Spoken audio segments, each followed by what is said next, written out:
Recognizing the member for North Vancouver, Seymour to close.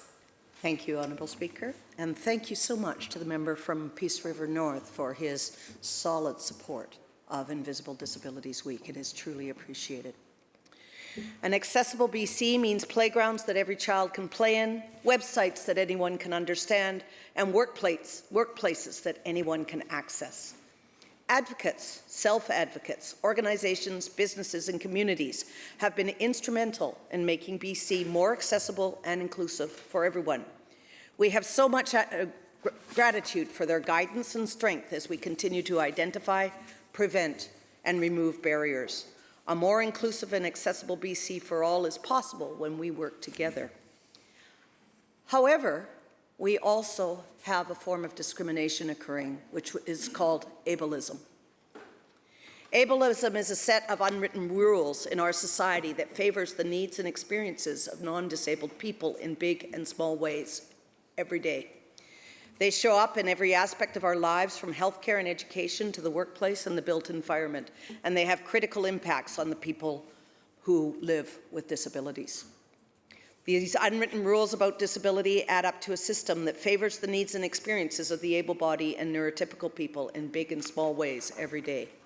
For instance, deaf people requiring interpretation or other services at some universities have to have their hearing tested on a yearly basis to confirm that they're still deaf. No dignity. This is discrimination. I met a blind woman who had described her experience in an elevator that did not have braille or audio cues, and she ended up in the underground parking trying to find her way to a doctor's office. Once again, she ended up being dependent on a sighted person to help her get to her destination, a dependency which is discouraging and demoralizing, and it can also be very unsafe. These unwritten rules that able-bodied people rely on when designing buildings and public spaces that impact where people with disabilities can go, how they get around, and what activities they can join. There is a lot of work being done to upgrade building codes to incorporate a much greater degree of universality in design that promotes accessibility and ability to readily modify a space to make it accessible. It is so important that we all work towards dismantling ableism.